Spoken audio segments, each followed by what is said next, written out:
The gun pressed against her temple was cold. So was Victor Kane's voice. "Give me one reason," he said, "why I shouldn't paint these walls with your boss's debts." Lena Hayes couldn't run. Her damaged leg had made sure of that years ago. But as the restaurant erupted into chaos, chairs crashing, people screaming, her young coworker frozen in the crosshairs, she did the only thing her broken body would allow. She threw herself forward and collapsed at the feet of the most dangerous man in the city. "I can't run," she whispered. Something in his cold eyes shifted. If you want to know what happens when mercy becomes the most dangerous weapon of all, stay until the end. Hit that like button and comment what city you're watching from. I want to see how far Lena's story travels. The fluorescent lights of Sal's diner had been flickering for 3 weeks. Management kept saying they'd fix it, but management was one exhausted man who could barely afford to keep the fryers running. So the lights buzzed and stuttered, casting the night shift in unreliable yellow that made everyone look sick. Lena Hayes had stopped noticing. She moved through the graveyard hours with practiced efficiency, her left leg dragging just slightly with each step. A hitch in her gait that regulars had learned not to stare at, and newcomers couldn't help but notice. The leg had been shattered 4 years ago when a drunk driver ran a red light on Madison and 7th. 3 surgeries. 14 pins. A permanent limp and chronic pain that flared whenever the weather changed or she spent too long on her feet, which was every single day. "Table 9 needs ketchup," Marcus called from the grill, his weathered hands flipping burgers with mechanical precision. He'd worked at Sal's for 15 years, and it showed in the tired creases around his eyes. And Sal's locked in the office again. Lena's fingers tightened on the coffee pot she was carrying. How long? Hour and a half this time. That was bad. Locked office door meant phone calls Sal didn't want anyone overhearing. Phone calls that made his hand shake for the rest of the shift. "Did you hear what it's about?" She kept her voice low. Marcus met her eyes, and the look he gave her was heavy with something between pity and dread. "Money. What else?" The dinner rush, if you could call 11 people a rush, had thinned to the usual graveyard stragglers. Old Joe hunched over his coffee at the counter, adding cream and sugar until it was more dessert than caffeine. A trucker named Dale worked through a slice of apple pie in booth 7. And Emma, their newest waitress, wiped down empty tables with the frantic energy of someone who desperately needed every hour on her time card. Emma was 19. She reminded Lena of herself at that age, before the accident, before the medical bills, before she'd learned that the world didn't slow down just because your body broke. "You okay?" Emma appeared at her elbow, young face creased with concern that made her look even younger. "Fine, just tired." "You're always tired." Emma grabbed a dish rag, attacking a water spot that didn't exist. "When was the last time you actually took a day off?" "Can't afford to." "But you're limping worse than usual tonight. Maybe you should sit down for a few." The front door opened. 3 men walked in, and the temperature in the diner dropped. They wore suits that cost more than Lena made in 6 months. Charcoal wool, midnight blue, cut with the kind of precision that only came from tailors who charged by the stitch. But it wasn't the expensive clothes that made Lena's stomach clench. It was the way they moved. Predators in a cage full of prey, scanning for weakness, owning every inch of space they occupied. The one in front was younger than the others, maybe early 30s, with a face that belonged on magazine covers. Sharp cheekbones, cold blue eyes, dark hair swept back with careless perfection. He surveyed Sal's diner the way someone might examine roadkill. "We're here to see Sal." Not a question, not a request.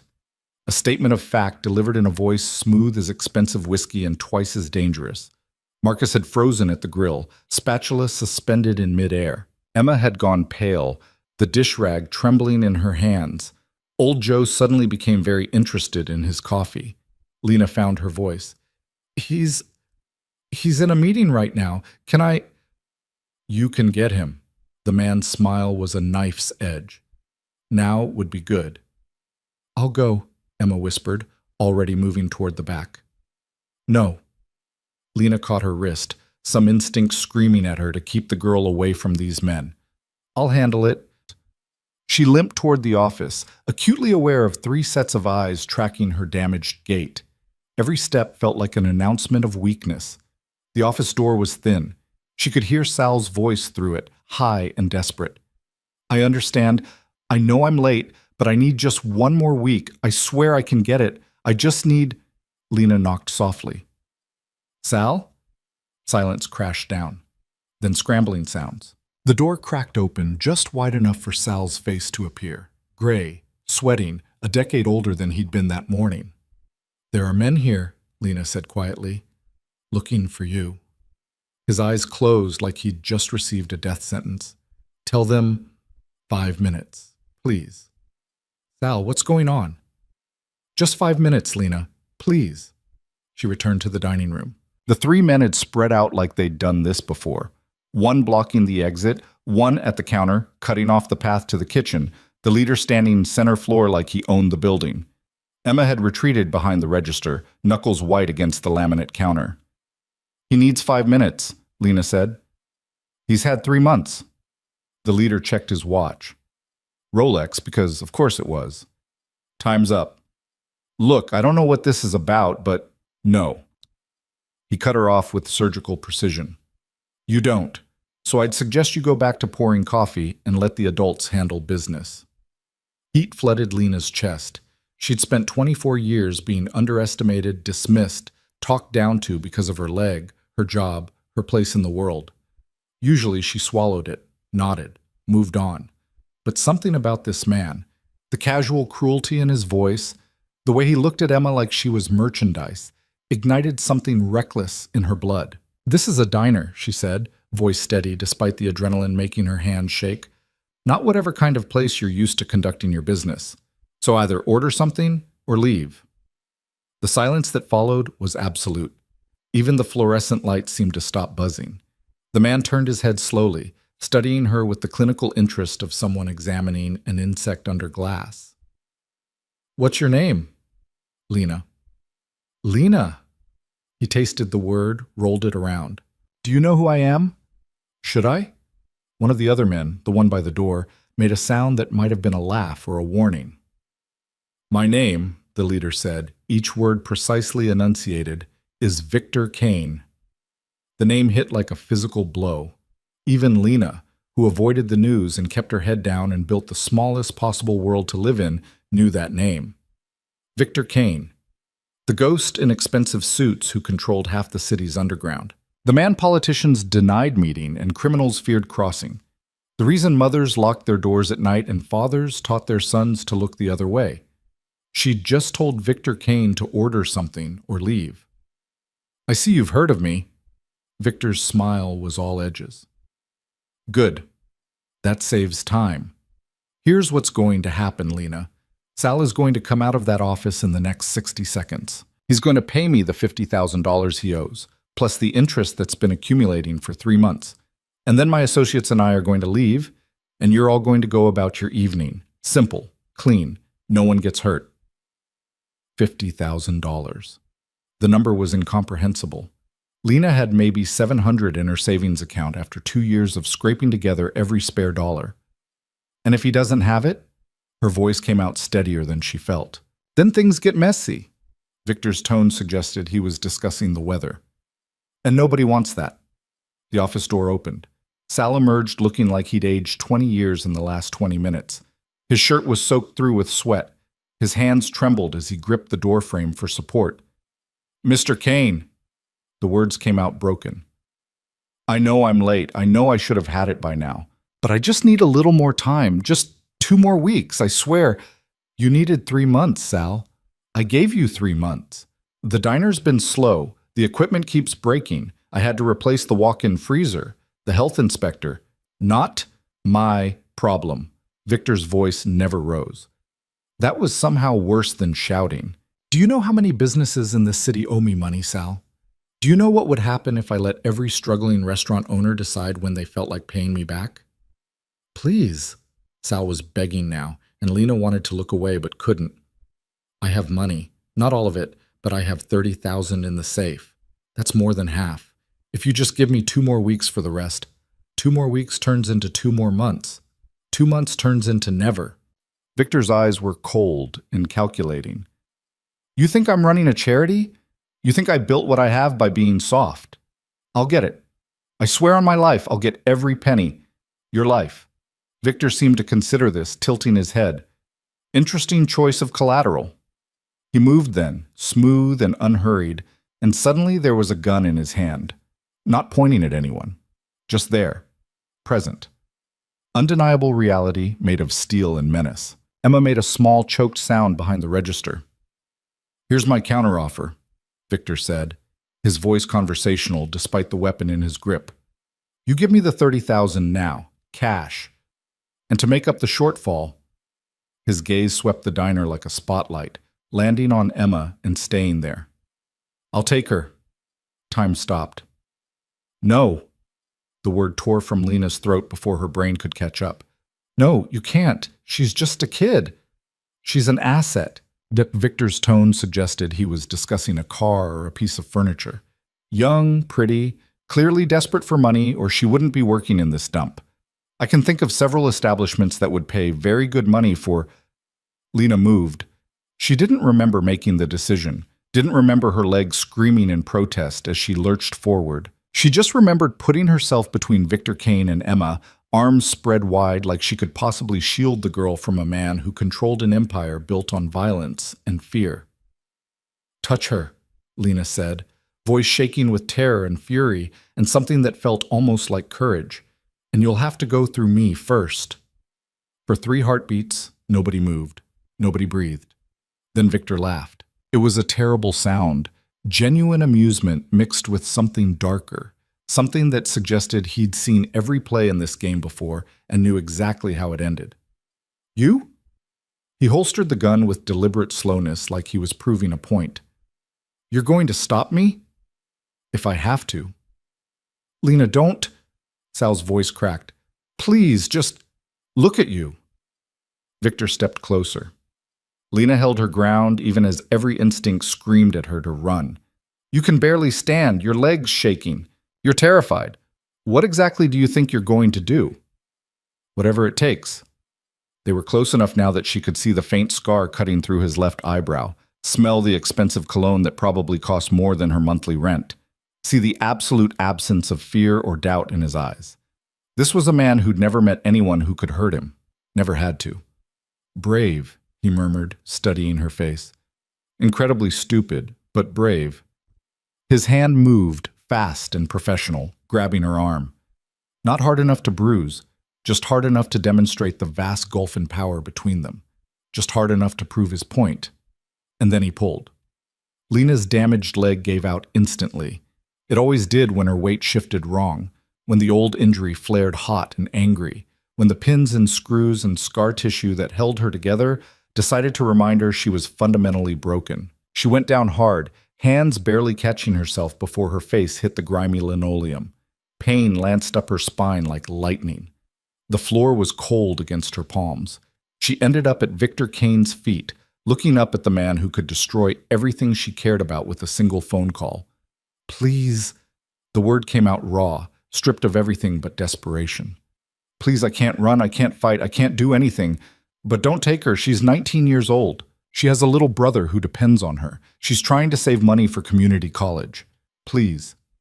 Silence stretched out, broken only by the buzzing fluorescent lights and Emma's muffled sobbing behind the register. Victor stared down at her.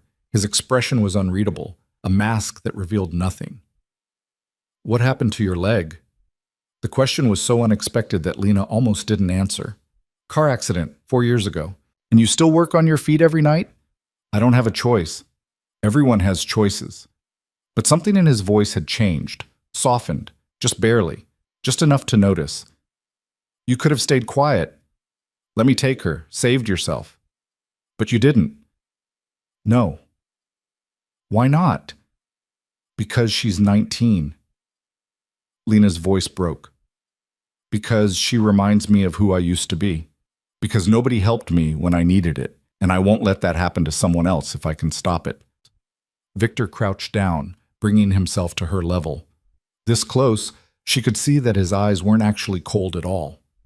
They were careful, controlled.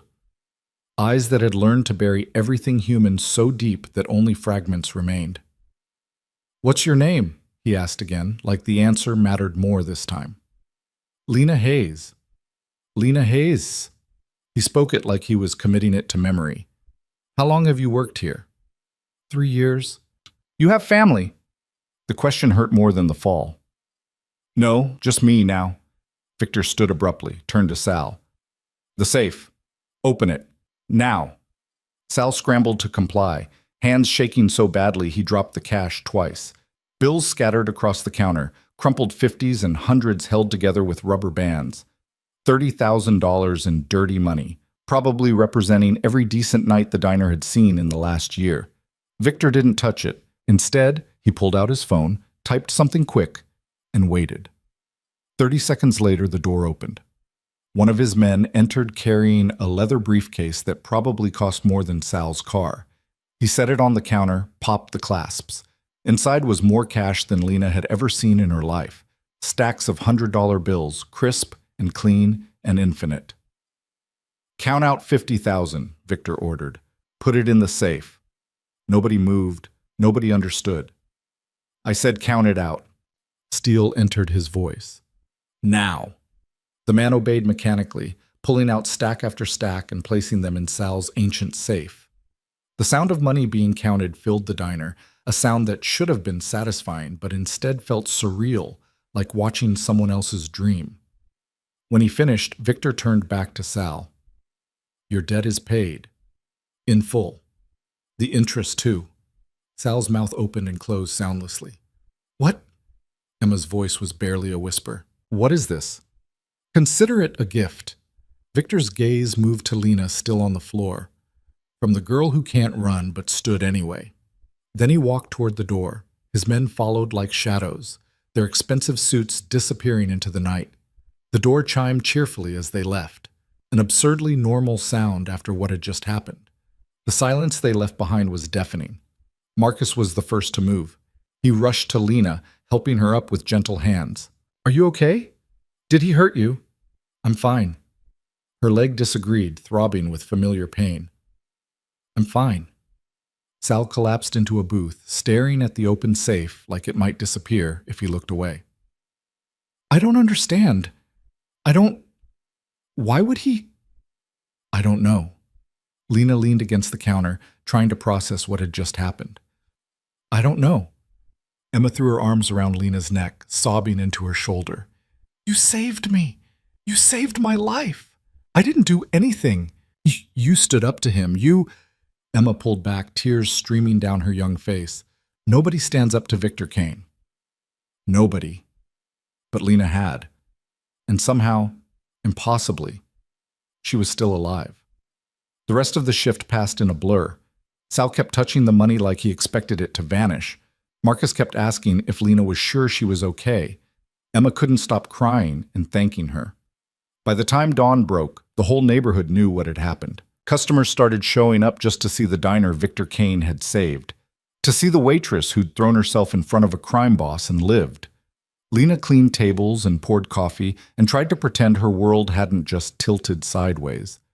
She was wiping down the counter when Marcus appeared at her elbow, his expression troubled. You need to be careful, he said quietly. What do you mean? Men like Victor Kane don't do things for free. There's always a price. He said it was a gift. Nothing's a gift in his world. Marcus glanced at the door like Victor might walk back through it. Whatever he wants from you, just be careful, please. Lena nodded, but she was already thinking the same thing. Men like Victor Kane didn't show mercy, which meant he wanted something. The question was what? 3 days later, a man in an expensive suit walked into the diner during the lunch rush. He was younger than Victor, maybe 30, with sandy hair and the kind of professional smile that suggested he sold something expensive for a living. He ordered coffee he didn't drink and waited until Lena's section cleared before approaching her. Miss Hayes, my name is James Carter. I work for Mr. Kane. Of course he did. Lena set down the pot she'd been refilling. What does he want? To offer you an opportunity. James gestured to an empty booth. May I? Every instinct told her to say no, to walk away, to pretend this conversation wasn't happening. But her leg was aching from the double shift, and curiosity was a dangerous thing. She sat. James pulled out a business card, heavy stock, embossed lettering, the kind that cost real money just to print. Mr. Kane was impressed by what he witnessed the other night. Your courage, your loyalty to someone you barely knew. He'd like to help you. Help me how? By giving you a chance to walk again, without pain. The words hit like ice water. Lena's hand instinctively went to her damaged leg, hidden under her uniform pants. That's not possible, she said flatly. I've seen specialists. The damage is permanent. You've seen the specialists your insurance would cover, the ones who patch people up just well enough to function. James leaned forward. Mr. Kane has access to the best surgeons in the country. Experimental procedures, physical therapy programs that actually work. He's willing to cover all expenses. Surgery, recovery, medications, everything. Why? The question came out sharp. Why would he do that? Because he can, and because he wants to. Nobody does something like that for free. You're absolutely right. James didn't even blink. In exchange, he'd like your time. Once a week, you'd have dinner with Mr. Kane. Conversation, company, nothing more. Lena stared at him. That's it? Dinner? That's it. I don't believe you. I understand your skepticism. I'd feel the same way. James pulled out another card, this one with a name, address, and phone number.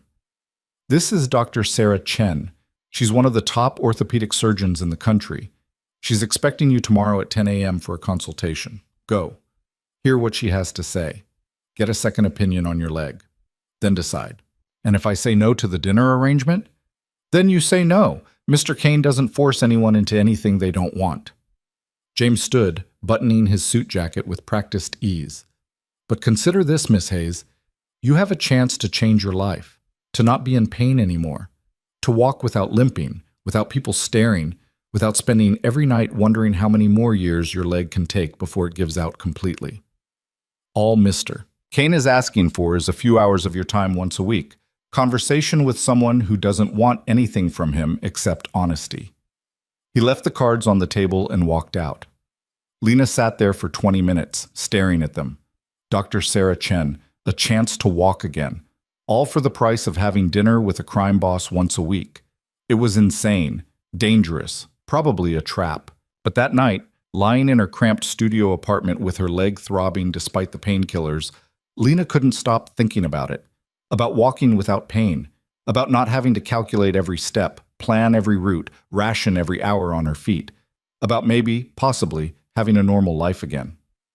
At 2 a.m., she called the number on the card. A receptionist answered on the second ring, professional, courteous, completely unsurprised to be answering phones in the middle of the night. Dr. Chen's office, how may I help you? My name is Lena Hayes. I was told to call about an appointment. Of course, Miss Hayes. We have you scheduled for 10 a.m. tomorrow. The consultation will take approximately 2 hours. Do you need directions? No, Wait, I haven't confirmed yet. Mr. Kane was quite confident you would call. There was warmth in the receptionist's voice. Shall we see you at 10? Lena should have hung up, should have said no. Yes, she heard herself say. 10 a.m. Excellent. We'll see you then. The line went dead. Lena lay in the dark, staring at the ceiling, wondering what she'd just agreed to. Dr. Sarah Chen's office was in a part of the city Lena rarely visited, where buildings gleamed with glass and steel, where people wore designer clothes like armor, where poverty didn't exist because it had been architecturally designed away. The medical center occupied the top 3 floors of a skyscraper, and the waiting room looked like something from a luxury hotel. Lena almost turned around, but the receptionist had already seen her. And then Dr. Chen herself appeared, a woman in her 50s with kind eyes, graying hair pulled back in a practical bun, and the air of someone who was very good at what they did. Lena Hayes? She offered her hand. I'm Sarah Chen. Come with me. The examination was thorough. X-rays, MRI, range of motion tests, questions about the accident, the surgeries, the pain levels, the limitations. Dr. Chen took notes with quick, efficient movements, asking follow-ups that suggested she actually cared about the answers. Finally, she sat back in her chair, tablet in hand, and studied Lena's scans. Your original surgeons did solid work, she said carefully. Given the circumstances and resources they had, they saved your leg and got you ambulatory. That's no small feat. But they stabilized you. They didn't restore you. Doctor. Chen pulled up an image pointing to areas Lena couldn't quite interpret. There's significant scar tissue here. The pins are positioned adequately but not optimally. And this area, she highlighted a section. There's nerve damage that was never properly addressed. Can you fix it? Dr. Chen met her eyes. I think so. It would require 3 surgeries over 18 months, extensive physical therapy between each one. And I won't lie to you, it would be painful. Recovery is hard, but if you're willing to put in the work, she paused. I believe I can get you to about 90% of full function, maybe 95. 90%. Lena had spent 4 years thinking she'd peaked at 50. How much would it cost? Dr. Chen named a figure that made Lena's vision blur. 6 figures. Easily. Maybe 7 by the time everything was factored in. Mr. Kane has agreed to cover all expenses, Dr. Chen continued. Surgery, therapy, medications, follow-up care. You wouldn't pay anything. In exchange for what? That's between you and him. Dr. Chen's expression remained carefully neutral. But I will tell you this. I've worked with Mr. Kane's organization several times over the years. He's helped fund treatments for people who couldn't otherwise afford care. And to my knowledge, he's never asked for anything inappropriate in return. To your knowledge. I'm a mandatory reporter, Lena. If I suspected anything illegal or coercive, I'd be required to report it. I haven't. That should tell you something. Lena left the office with a folder full of information and a head full of questions. She walked for hours, bad leg aching, turning the decision over and over in her mind. 90% function, no more pain, no more limping, no more being the broken thing people pitied, all for the price of having dinner with Victor Kane once a week. It was insane, but so was spending the rest of her life barely functional, working herself into the ground for minimum wage and tips, watching her body slowly give up. That evening, she called James Carter. He answered on the first ring. Miss Hayes. I want to know why, she said without preamble. The real reason, not the polite version. Why me? Silence. Then, I think Mr. Kane should answer that himself. Your first dinner is Friday night. A car will pick you up at 7. I haven't agreed yet. Haven't you? He was right. She had. The moment she'd walked out of Dr. Chen's office with hope flickering in her chest for the first time in 4 years. Fine, she said. Friday, 7. Excellent. One more thing, Miss Hayes. Mr. Kane values honesty above all else. Whatever questions you have, ask them. He'll appreciate your directness. The line went dead.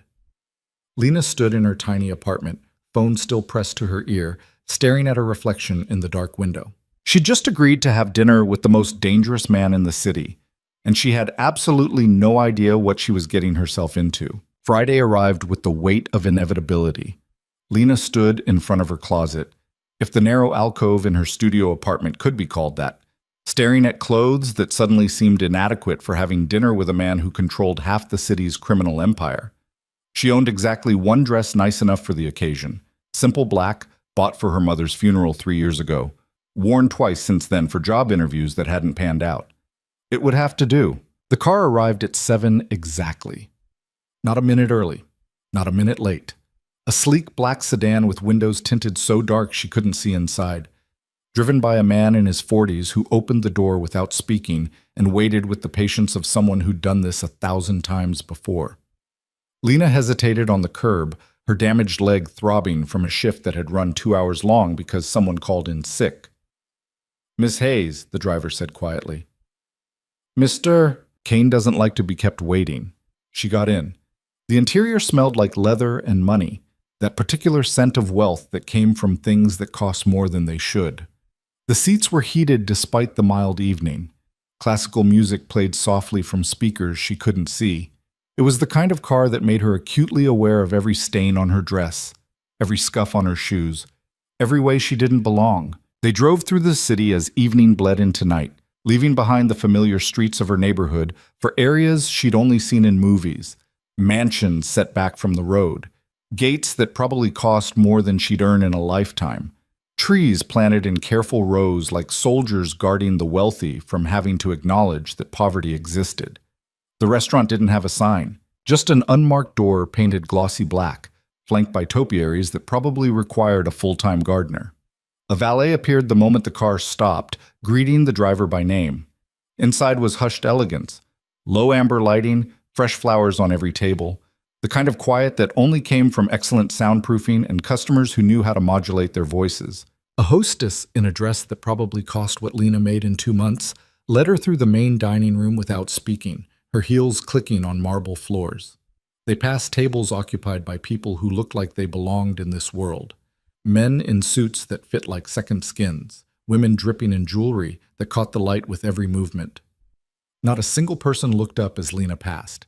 She might as well have been invisible. The hostess led her to a private room in the back, separated from the main dining area by a heavy wooden door. She knocked once, opened it, and gestured for Lena to enter. Victor Kane stood when she walked in. He looked different than he had at the diner, less like a predator, more like a man who'd shed his armor for the evening. He'd ditched the suit jacket.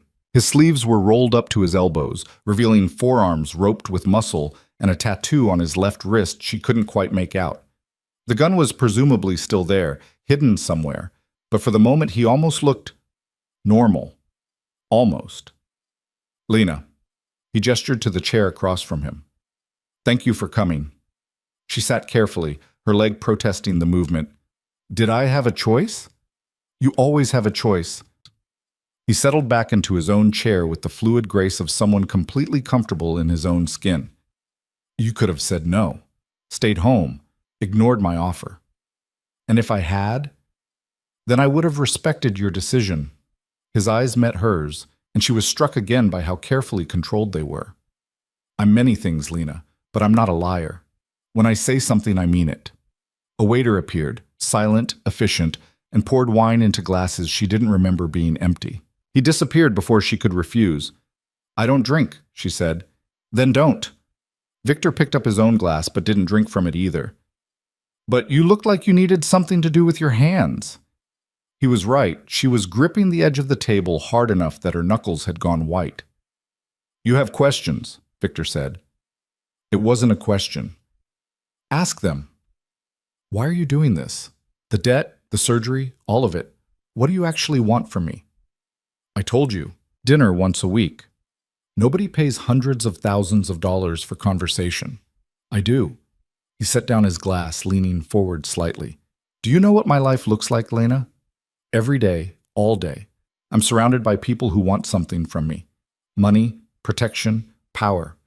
They lie to my face and think I don't notice. They smile while planning to betray me. They tell me what they think I want to hear instead of the truth. He paused. And then there's you. What about me? You threw yourself between me and a girl you barely knew. No calculation, no angle, no thinking about what you'd get out of it. You just acted because it was right. His voice softened. Do you have any idea how rare that is in my world? That wasn't bravery, Lena said quietly. That was desperation. Maybe, but it was real. Victor's gaze was intense enough to make her want to look away. And I haven't seen anything real in a very long time. The waiter returned with appetizers, small, artfully arranged things Lena couldn't identify. They looked like paintings on plates. So what? She said, staring at the food. I'm supposed to be your weekly reminder that real people exist? Your dose of authenticity? Something like that. Victor picked up his fork but didn't eat. I spend every day making decisions that affect thousands of people. Decisions that require me to think 10 steps ahead, account for every angle, trust absolutely no one. It's exhausting. And then I meet someone who doesn't think like that, who acts from the heart without calculating the odds. He paused. I find that fascinating. I find you terrifying. Good. His smile was sharp enough to cut. You should be terrified. I am terrifying. But I'm also being honest with you, which is more than most people in your life can probably say. You don't know anything about my life. I know more than you think. Victor finally took a bite of his food. I know you've worked at Sal's for 3 years. I know you send money to your aunt in Pennsylvania every month, even though you can barely afford it. I know you pick up extra shifts whenever Emma needs time off for her brother's doctor appointments. I know you've been in pain every single day for 4 years, and you've never once complained. Lena's blood ran cold. You've been watching me. I've been learning about you. There's a difference. That's not better. Maybe not, but it's honest. He set down his fork. I don't make investments without research, Lena, and make no mistake. This is an investment. In what? In someone who might actually tell me the truth when I ask a question. They ate in silence for a moment. The food was probably exquisite, certainly it cost enough, but Lena barely tasted it. She was too busy trying to understand the man across from her. Victor Kane, who destroyed lives with phone calls and paid for strangers' surgeries, who controlled an empire built on fear and seemed genuinely interested in conversation with a waitress. It didn't make sense. My turn for a question, Lena said finally. How did you end up like this? Running an empire? Controlling the city? People don't just wake up one day and decide to become crime bosses. Victor was quiet for a long moment, his expression unreadable. My father worked in a factory, 60-hour weeks for 30 years, building parts for cars he'd never be able to afford. When I was 15, the owners decided to move production overseas. Cheaper labor, higher profit margins. My father got 2 weeks severance and a handshake. He swirled his wine but didn't drink. He died 6 months later. Heart attack, stress, and untreated high blood pressure because we couldn't afford insurance. I'm sorry. Don't be. It taught me something valuable. Victor's voice was flat, emotionless. The world doesn't reward hard work or loyalty. It rewards power. So I decided to acquire power. By hurting people. By protecting my interests and the interests of people under my protection. He met her eyes. You stood between me and Emma. That required putting yourself in danger. Was that wrong? That's not the same thing, isn't it? We both make sacrifices to protect what matters to us. The scale is different. The principle is the same. Lena wanted to argue, but the logic was uncomfortably sound. You're justifying violence. I'm explaining reality. Victor leaned back in his chair. In your world, morality is simple, right and wrong, black and white. In my world, everything is gray. Every decision has consequences. Every choice involves sacrifice. And the people who pretend otherwise are either naive or lying. So you just accept it? The violence, the fear, all of it? I don't accept it. I control it. His voice hardened slightly. Do you know what happens when people like me don't exist? Chaos. Worse people filling the vacuum. At least I have rules. At least people know where they stand with me. Rules like threatening to take a 19-year-old girl? Victor had the grace to look almost embarrassed. That was a negotiation tactic. I wouldn't have actually taken her. How was I supposed to know that? You weren't. That was the point. He sighed, running a hand through his hair in a gesture that made him look unexpectedly human. I needed Sal to understand consequences. But you're right. It was cruel and unnecessary, which is why I paid the debt instead. Because I collapsed at your feet. Because you showed me something I'd forgotten existed. Victor's gaze was intense. Courage without calculation. Sacrifice without expectation of reward. It reminded me that not everyone in this city is playing the same game I am. The main course arrived. Something with sauce and garnishes that probably had a French name. The waiter refilled water glasses that didn't need refilling and vanished again. Tell me about the accident, Victor said. Lena tensed. Why? Because I want to understand. Because your leg is a part of who you are, and I'm trying to know who you are. She shouldn't tell him, shouldn't give him anything real, but something about the way he asked, direct, genuinely interested, made the words come anyway. I was 20, working 2 jobs, trying to save money for nursing school. It was 3 a.m. I was driving home from a shift at a warehouse, and a drunk driver ran a red light on Madison and 7th. She could still see it sometimes when she closed her eyes. I don't remember the impact. I remember waking up in the hospital 3 days later with my mother crying, and a doctor explaining that they'd saved my leg, but I'd probably never walk normally again. And nursing school? Medical bills took everything. My savings, my mother's savings, money we borrowed from family, will never be able to pay back. Lena stared at her plate. The driver had no insurance. We sued, but he had nothing to take. So I learned to walk with a limp and got a job at a diner, and that's been my life for 4 years. That's not fair. No, it's not. She looked up at him. But you already knew that, didn't you? That life isn't fair. Yes, Victor said quietly. I did. They finished the meal in silence that felt less hostile than before. The waiter brought dessert, something chocolate and decadent, and coffee Lena actually drank because she needed the caffeine for her graveyard shift that started in 3 hours. The surgery is scheduled for 2 weeks from now, Victor said as they were finishing. Dr. Chen will call you with details.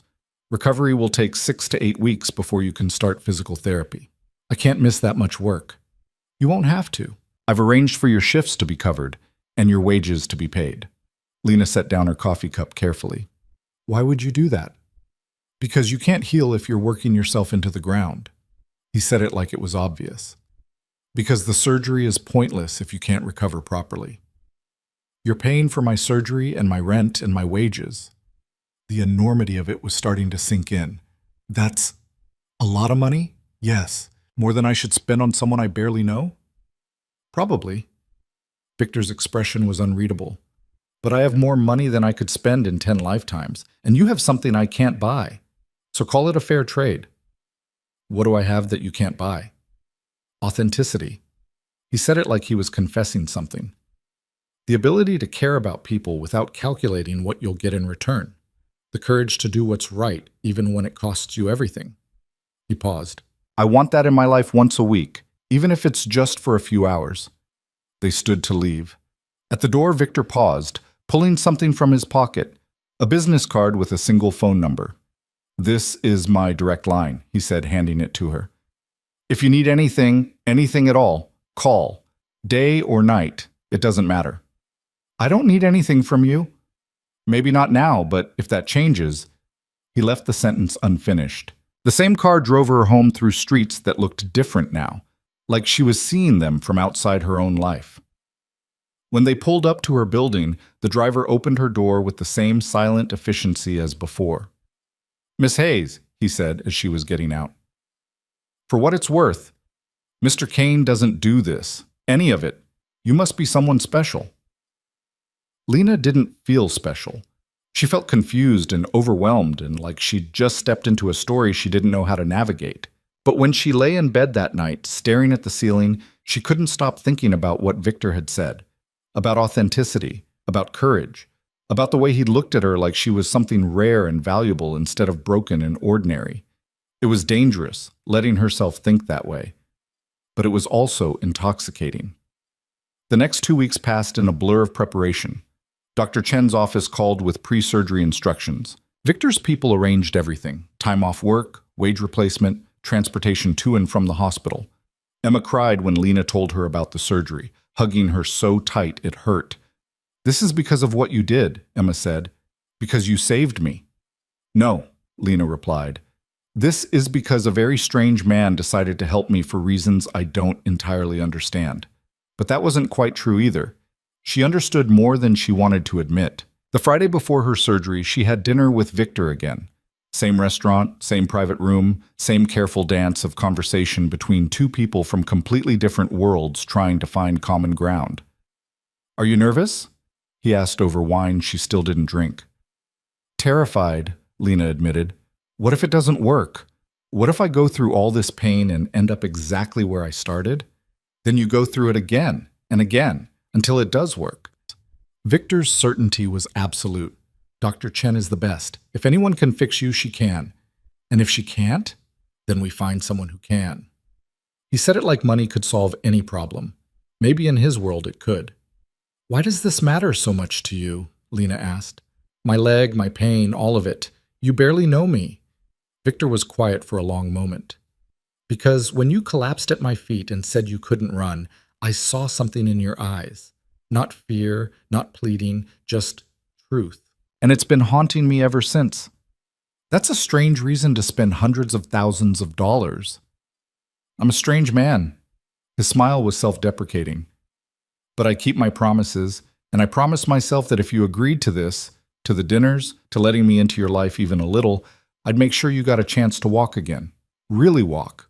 Without pain. The surgery happened on a Tuesday morning in a hospital so expensive it didn't feel like a hospital. Private room, nurses who actually had time to check on her, a view of the city from 18 floors up. Dr. Chen visited the night before, walking her through everything that would happen, answering questions until Lena ran out of things to ask.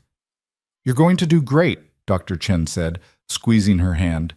"I've done this procedure 47 times. You're in good hands." Lena wanted to believe her. She woke up in recovery with her leg wrapped in bandages and pain medication making the world soft around the edges. A nurse checked her vitals while someone who might have been a doctor asked questions she answered without really hearing. And then Victor was there.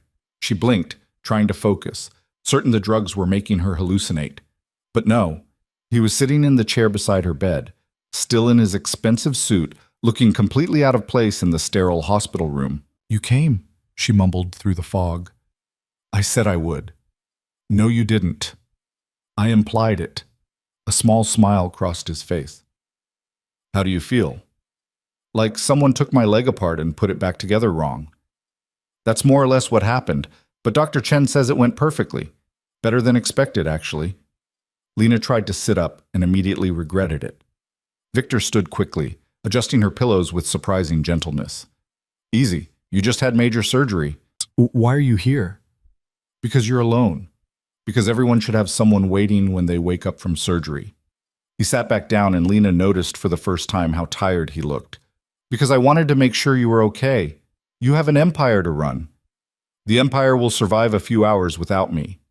She wanted to argue, but the pain medication was pulling her back under. Her eyes drifted closed despite her best efforts to stay awake. "Rest," Victor said quietly. "I'll be here when you wake up." And he was. Every time she surfaced over the next 12 hours, he was there, reading on his phone, making quiet phone calls in the corner, once arguing in terse whispers with someone who might have been James about something that required his immediate attention. But he stayed. By the second day, when her head was clear and the pain was merely excruciating instead of unbearable, Lena finally asked the question that had been building. "What do you actually want from me, Victor?" He looked up from his phone, meeting her eyes. "What do you mean?" "This." She gestured vaguely at the room, at him, at everything. "Nobody does this for dinner conversation. So what do you really want?" Victor was quiet for a long moment, his expression more open than she'd ever seen it. "I want to remember what it feels like to be human," he said finally. "I want to sit across from someone who isn't afraid to tell me the truth, who doesn't want my money or my power or my connections, who just talks to me like I'm a person instead of a monster." He paused. "Is that really so hard to believe?" "Yes," Lena said honestly. "Because you are a monster. You hurt people for a living." "I know." He didn't look away. "But maybe once a week for a few hours, I can pretend I'm not. With you." It should have been manipulative, should have felt like a trap. Instead, it felt like the first completely honest thing he'd ever said to her. Recovery was brutal. Physical therapy was worse. 6 weeks of exercises that made her legs scream, of progress measured in millimeters, of days when she wanted to quit and days when she couldn't imagine ever walking normally. Victor visited twice a week, once for their scheduled dinner, once just to check on her progress. He never stayed long on the second visit, just long enough to ask how she was doing, to listen to her complain about physical therapy, to remind her that it would be worth it. "How do you know?" she asked one particularly bad day when the pain had been so intense she'd cried through her entire session. "Because I've seen people rebuild themselves from worse," Victor said quietly. "Because you're stronger than you think. Because quitting isn't in your nature." "You don't know me well enough to say that." "I know you stood up to me with a broken leg and no way to defend yourself. That tells me everything I need to know about who you are." 12 weeks after surgery, Lena took her first real steps without the crutches. They weren't graceful, they weren't painless, but they were hers. Dr. Chen cried. The physical therapist cheered, and Lena stood in the middle of the therapy room putting weight on her damaged leg and felt something she hadn't felt in 4 years. Hope. That Friday she walked into the restaurant under her own power. Still limping slightly, still favoring her good leg, but walking. No crutches, no cane. Just her. Victor stood when she entered, and for a moment she saw something in his face that looked almost like pride. "You're walking," he said. "I'm walking." She sat down across from him, unable to stop smiling. "It still hurts. I'm still not fully healed, but I'm walking. Told you it would be worth it." They ate and talked, and for the first time since this strange arrangement began, Lena felt like she was having dinner with a friend instead of making a deal with the devil. But that feeling wouldn't last, because while Lena was learning to walk again, Victor's world was starting to fracture, and she was about to become the reason it broke completely. The whispers started small. Lena first noticed them 3 weeks after she'd started walking without assistance. Subtle shifts in how people looked at her when she entered a room, conversations that stopped mid-sentence when she approached, eyes that followed her with a mixture of curiosity and something that looked unsettlingly like fear. At the diner, regulars who'd known her for years suddenly seemed uncomfortable making eye contact. New customers stared openly, then looked away quickly when she caught them. Even Marcus, who'd worked alongside her through 3 years of graveyard shifts, seemed different, cautious, like she'd become someone he needed to be careful around. "What's going on?" she finally asked him one slow Tuesday night, cornering him by the coffee station. Marcus glanced toward the dining room, then back at her. "You really don't know?" "Know what?" He sighed, running a hand over his tired face. "People are talking, Lena, about you and Victor Kane." Her stomach dropped. "What are they saying?" "That you're his, that he's keeping you, that the surgery, the dinners, all of it." He couldn't finish the sentence. "It's not like that," Lena said sharply. "We just have dinner, once a week, that's all." "I believe you, but people see what they want to see. And what they see is a waitress who caught the attention of the most dangerous man in the city." Marcus kept his voice low. "Some people think you're lucky. Some think you're foolish, and some—" He trailed off. "Some what?" "Some think you're a liability. His or yours, I'm not sure." Lena went back to work with ice forming in her chest. She'd been so focused on her recovery, on the miracle of walking again, that she hadn't considered what it looked like from the outside. A struggling waitress suddenly receiving expensive medical care from a crime boss, weekly dinners at exclusive restaurants, special treatment that made no logical sense unless there was something more happening, even if there wasn't. The whispers followed her home that night. She could feel eyes on her as she walked to the bus stop, though she never saw anyone watching. Her phone buzzed with a text from a number she didn't recognize, just 3 words that made her blood run cold. "You're being watched." She deleted it immediately, but couldn't stop looking over her shoulder the rest of the way home. Friday's dinner with Victor started normally enough. Same restaurant, same private room, same careful dance of conversation, but Lena couldn't focus. She kept thinking about the whispers, the stares, the text message. "You're distracted," Victor observed, setting down his wine glass. "What's wrong?" "People are talking about us." "People always talk. They think I'm—" She couldn't make herself say it. "They think you're sleeping with me." "Azitio." Victor said it calmly, like he was discussing the weather. "I know. I've heard the rumors too." "And you're not worried?" "Why would I be? I know the truth. You know the truth. What other people think is irrelevant." "It's not irrelevant to me," Lena said, sharper than she intended. "I have to live in the real world, Victor, where reputation matters, where people judge you for who you associate with." "Then stop associating with me." He said it without emotion, but something flickered in his eyes. "You're free to walk away any time. I've told you that from the beginning." "I don't want to walk away. I just want—" She struggled to find words. "I want this to not be so complicated." "Everything worth having is complicated." Victor leaned back in his chair. "But if the whispers bother you that much, I can make them stop." "How?"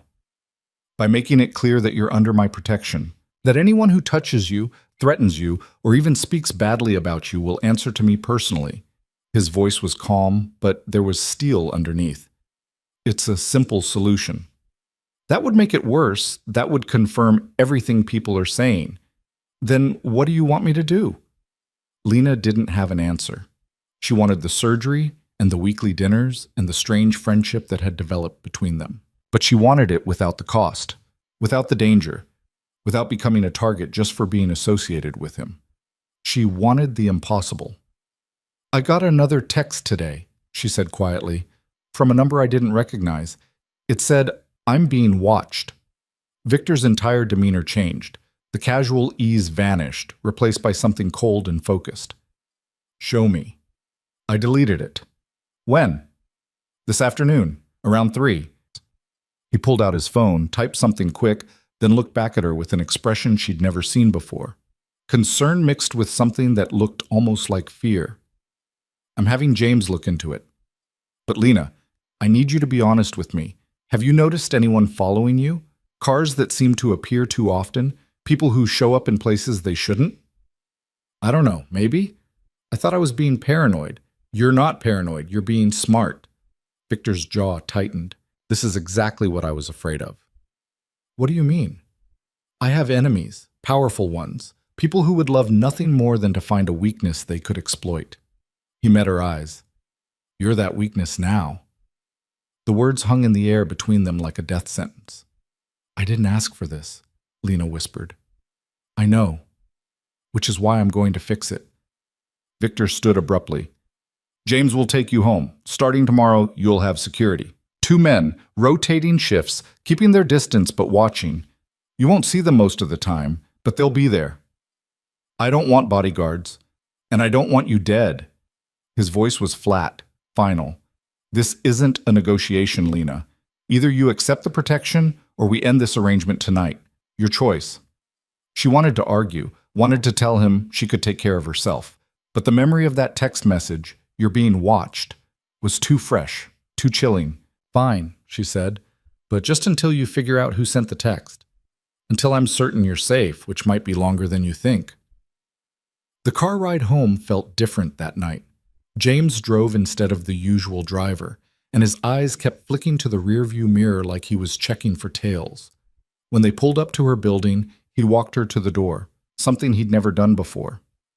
Mr. Kane is taking this seriously, James said quietly. So should you. Don't deviate from your routine. Don't go anywhere you don't normally go. And if anything feels wrong, anything at all, you call this number immediately. He handed her a card with a different number than Victor's direct line. This is emergency response, 24 hours. Someone will answer within 3 rings. You're scaring me. Good. Fear keeps you careful. Careful keeps you alive. Lena barely slept that night. Every sound in the hallway made her jump. Every car that passed on the street below felt like a threat. She kept checking her phone, half expecting another message, but nothing came. The security detail appeared the next morning. 2 men in unremarkable clothes, driving an unremarkable sedan, parking half a block from her building. She only spotted them because she was looking. To anyone else, they were invisible. At the diner, Marcus noticed immediately. You've got shadows, he said, refilling the coffee station. I know. Well, that's either very good or very bad. I can't tell which. Me neither. The first week with security passed without incident. The men kept their distance, professional and silent. Lena almost forgot they were there. Almost. Then Friday came again, and with it, dinner with Victor. He looked worse than she'd ever seen him, exhausted, tense, with shadows under his eyes that suggested he hadn't been sleeping. They ordered food neither of them touched and sat in strained silence until Lena finally broke. What's happening, Victor? Really happening? He was quiet for a long moment. There's been tension in certain circles, people questioning my decisions, my methods. The Sal situation didn't help. Because you showed mercy. Because I showed weakness. He corrected her. In my world, mercy is weakness. Compassion is vulnerability. And vulnerability gets you killed. So what does that mean for us? It means I have people in my own organization who think I'm going soft, who see you as evidence that I'm losing my edge. Victor's expression was grim. And I have rivals who see you as leverage, a way to get to me. Then maybe we should stop. The dinners, all of it. If I'm putting you in danger, you're not putting me in danger. I am. He leaned forward. I made the choice to help you, to keep having these dinners, to bring you into my life, even peripherally. That was my decision, my risk. And I'm not going to walk away from it just because it's gotten complicated. Why not? It would be smarter. Because for the first time in 10 years, I look forward to something that isn't business. Because these dinners, talking to you, listening to you, being around someone who doesn't want anything from me except conversation, that's the only time I feel like a person instead of a weapon. He paused. So no, I'm not walking away, not unless you want me to. Lena should have said yes, should have ended it right there, saved them both from whatever was coming. But she didn't want to. Despite the danger, despite the whispers, despite everything, she'd come to value these dinners too. The way Victor listened like her words mattered, the way he never patronized or pitied her, the way he treated her like an equal even though they existed in completely different worlds. I don't want you to walk away either, she admitted quietly. Something in Victor's expression softened. Then we keep going, but carefully. And you follow every security protocol James establishes, no exceptions. Okay. I mean it, Lena. These people, they don't play by rules. They won't hesitate to hurt you to get to me. I understand. But she didn't, not really. Not until 3 days later when everything fell apart. It was a Tuesday night.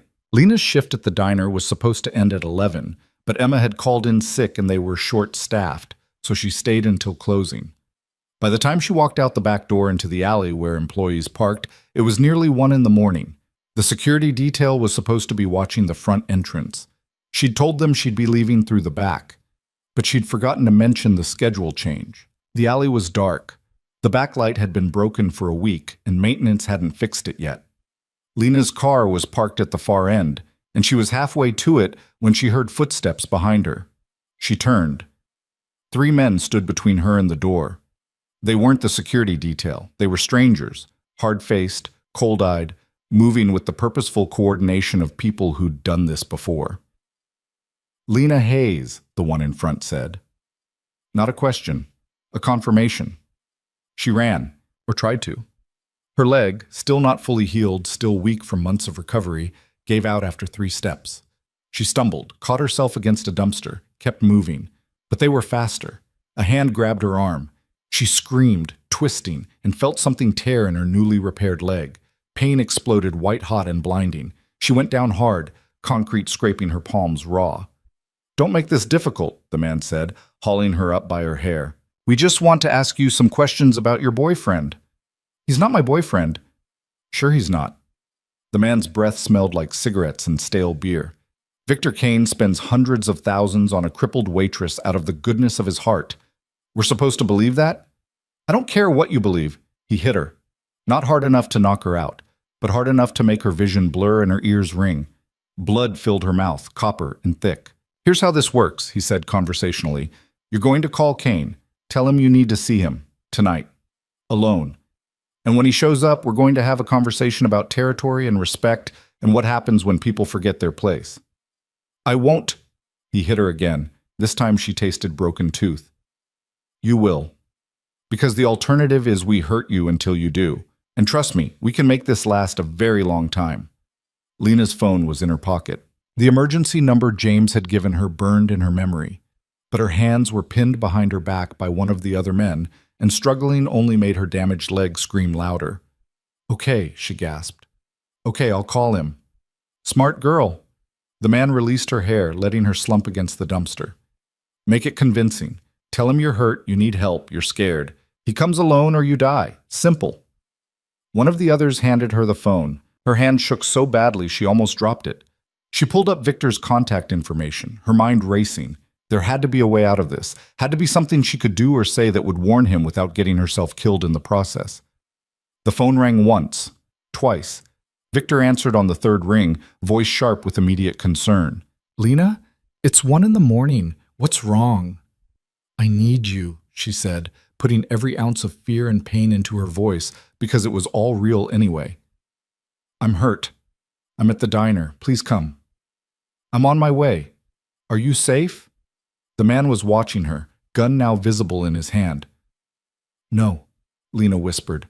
And Victor? They want you to come alone. She hung up before he could respond. The man smiled. Good girl. Now we wait. They dragged her deeper into the alley, zip-tied her wrists to a drainage pipe, and positioned themselves in the shadows. Waiting. Hunting. Lena's leg throbbed in rhythm with her heartbeat.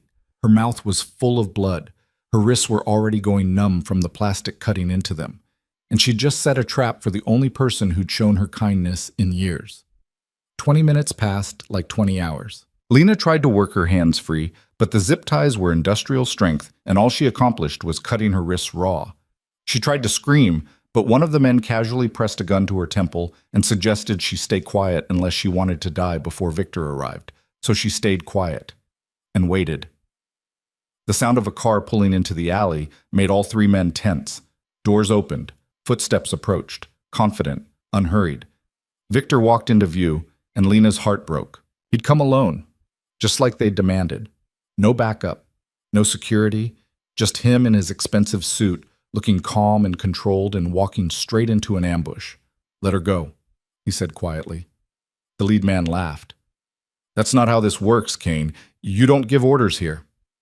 "I wasn't asking." Victor's voice dropped to something cold and dangerous. "Let her go, and maybe I don't kill all three of you." Big talk for someone outnumbered and outgunned. "You think 3 of you is enough?" Victor's smile was terrifying. "You have no idea who you're dealing with."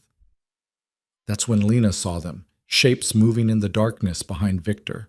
4, 5, 6 men emerging from shadows like ghosts, all armed, all moving with deadly purpose. The security detail she'd thought was watching the front. James appeared from somewhere, gun already drawn. More men she'd never seen before materialized from impossible angles. The 3 kidnappers realized their mistake too late. "Drop the weapons," James said calmly. "You have 3 seconds." They didn't drop them. What happened next was fast and brutal and nothing like movies. Gunshots cracked in the confined space. Men dropped. Someone screamed. Might have been her, might have been one of them. Blood sprayed across concrete. The man who'd hit her went down with a hole in his chest, eyes wide with surprise. And then it was over. Silence fell like a curtain, broken only by Lena's ragged breathing and the distant sound of sirens that would arrive too late to matter. Victor was at her side in seconds, cutting the zip ties with a knife that appeared from nowhere. "Are you hurt? Did they—" "My leg," she gasped. "I think I tore something when I fell." He picked her up like she weighed nothing, cradling her against his chest. "James, clean this up. I'm taking her to Dr. Chen. The police will find 3 dead criminals who picked the wrong target." Victor's voice was ice. "Make it look like a gang dispute. You know the drill." He carried her to his car, not the sedan she was used to, but something sleek and fast, and drove through the city with controlled precision that somehow felt more dangerous than speeding.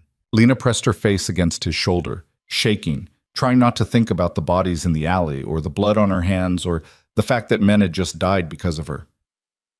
"I'm sorry," she whispered. "I'm so sorry. I should have called the emergency number. I should have—" "You survived. That's all that matters." His jaw was tight. "This is my fault. I underestimated how far they'd go." "Who were they?" "Competitors. People who think I'm weak, who wanted to prove it by hurting you." His hands tightened on the steering wheel. They were wrong. Dr. Chen was waiting when they arrived at her private clinic, pulled from sleep but somehow completely put together. She examined Lena's leg with gentle efficiency while Victor paced like a caged animal. "Torn ligaments," Dr. Chen said finally. "Not as bad as it could be, but you'll need to stay off it for at least 2 weeks. Physical therapy will need to restart." She met Lena's eyes. "You're very lucky. If you'd put any more weight on it, you could have undone months of healing." "Thank you," Lena managed. Dr. Chen bandaged her wrists, gave her something for the pain, and prescribed rest that they both knew she couldn't afford. Victor drove her home as dawn was breaking. When he pulled up to her building, he didn't let her get out immediately. "This can't continue," he said quietly. "They came after you once. They'll do it again." "So what are you saying?" "I'm saying you need to disappear for a while. I have a safe house outside the city. Secure. Protected. You'd be comfortable there until I can eliminate the threat." "I can't just disappear. I have a job, a life." "You almost died tonight." His voice cracked, just slightly. "They would have killed you, Lena, slowly, painfully, to hurt me, and there would have been nothing I could do to stop it." "Then maybe we should end this. The dinners, the arrangement, all of it. If being connected to you puts me in danger, it's too late for that." Victor finally looked at her, And what she saw in his eyes made her breath catch. You're already connected to me. Everyone knows it. Ending our arrangement won't make you less of a target. It'll just make you an easier one. So I'm trapped. You're protected. There's a difference. He pulled out his phone, pulled up something, showed her the screen. This is the safe house. 20 minutes outside the city, fully staffed, secure. You'd have everything you need, and you'd be alive. Lena looked at the house on the screen. Beautiful, isolated, expensive. A cage made of luxury and good intentions. What if I say no? Then I assign you a full security team. 6 men, 24/7 coverage, rotating shifts. They'll follow you everywhere. Work, home, the grocery store. You won't have privacy, but you'll have protection. Both options felt like losing. But losing her freedom was better than losing her life. The safe house, she said finally. But just until this is over.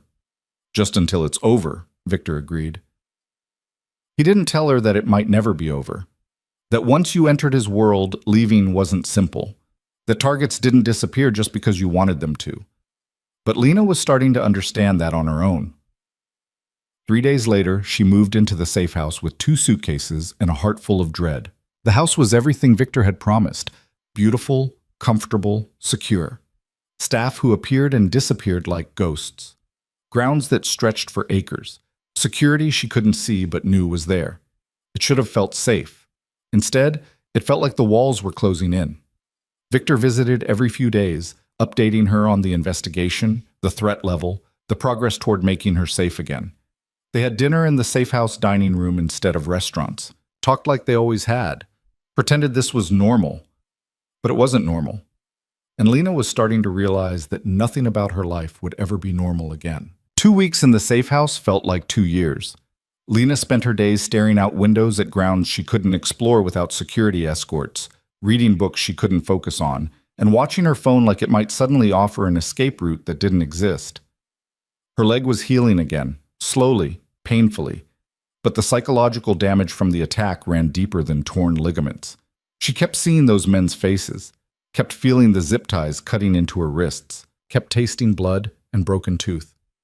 And she kept replaying the moment Victor had walked into that alley, alone, willing to die for her. He visited on the 15th day, arriving just after sunset with takeout from a Thai place she'd mentioned liking once months ago. They ate in the dining room while rain hammered against the windows and thunder rolled across the grounds. I have news, Victor said, setting down his fork. We identified who ordered the attack. Lena's stomach clenched. Who? A man named Marcus Volkov. He runs territory on the east side. He's been pushing boundaries for months, testing to see if I'd push back. Victor's expression was carefully neutral. Taking you was his way of proving I'd gone soft, that I cared more about a waitress than maintaining control. What are you going to do? What I have to do, what I should have done months ago. He met her eyes. I'm going to remove him from the equation, permanently. The word hung between them like a death sentence. Lena knew what it meant, had known from the moment she'd seen Victor's men kill her attackers in the alley. But hearing him say it so calmly, so matter-of-factly, made it real in a way she wasn't prepared for. You're going to kill him. I'm going to eliminate a threat to my organization and to you, yes. There has to be another way. Legal action, police involvement. The police can't touch Volkov. He has half the department on his payroll. Victor's voice was patient but firm. And even if they could, it wouldn't matter. In my world, weakness invites aggression. If I don't respond decisively, every 2-bit criminal in the city will think they can come after you to get to me. So more people die because of me. More people die because they made bad choices. He reached across the table, covering her hand with his. This isn't your fault, Lena. You didn't ask for any of this. You just tried to protect a scared girl in a diner, and that act of courage put you in my path. Everything that happened after, that's on me. But I stayed. I kept having dinners with you. I accepted the surgery, the help, all of it. I made choices too. You made choices to survive, to live, to walk again. Victor's grip tightened. Don't mistake self-preservation for culpability. They finished eating in heavy silence. Lena wanted to argue, to find some moral high ground to stand on, but she was tired of pretending she didn't understand how Victor's world worked. Actions had consequences. Violence bred violence, and the only way to survive was to be more dangerous than your enemies. When? She asked finally. Tonight. I leave in an hour. You're going personally? I have to. Anything less would be seen as weakness. He stood, began clearing plates with the casual domesticity that always felt jarring coming from a man who killed for a living. It should be over by morning, and then you can go home. Just like that? Just like that. With Volkov gone, his organization will fracture. His lieutenants will be too busy fighting each other for control to worry about you. You'll be a footnote, yesterday's news. Victor paused at the sink, back to her. You'll be safe to live your life again. Something in his voice made Lena stand, cross to where he was standing. What aren't you telling me? He was quiet for a long moment. There's something else, something I found while investigating Volkov's organization. What? Victor turned to face her, and the expression on his face was complicated, anger mixed with something that looked almost like pity. Your brother, Daniel Hayes. He worked for me 5 years ago. The room tilted sideways. What? He was part of a crew that handled collections in the warehouse district. Good worker, reliable. Until he wasn't. Victor's voice was carefully controlled. He got greedy, started skimming off the top. Small amounts at first, then larger. By the time we caught him, he'd stolen nearly $200,000. Lena's legs went weak. She grabbed the counter for support. That's not possible. Daniel died in a construction accident 5 years ago. I went to his funeral. Daniel died running from my people. They chased him into a construction site. He fell 4 stories trying to escape. Victor's eyes were steady on hers. The accident report was modified to spare your family the details. Your mother never knew what he'd really been doing. You killed my brother. The words came out flat, emotionless. Shock had numbed everything. My people were chasing him, but he fell. It wasn't an execution, Lena. It was an accident during pursuit. Victor took a careful step toward her. I didn't know who he was then. Didn't know he had a sister. Didn't make the connection until I started digging into your background. When did you know? 2 weeks ago, after the attack, when I was reviewing everyone who'd ever had contact with my organization, looking for connections to Volkov. 2 weeks. Lena's voice was rising now, shock giving way to fury. You've known for 2 weeks that you're responsible for my brother's death and you didn't tell me? I didn't know how. And I was afraid. He stopped. Afraid of what?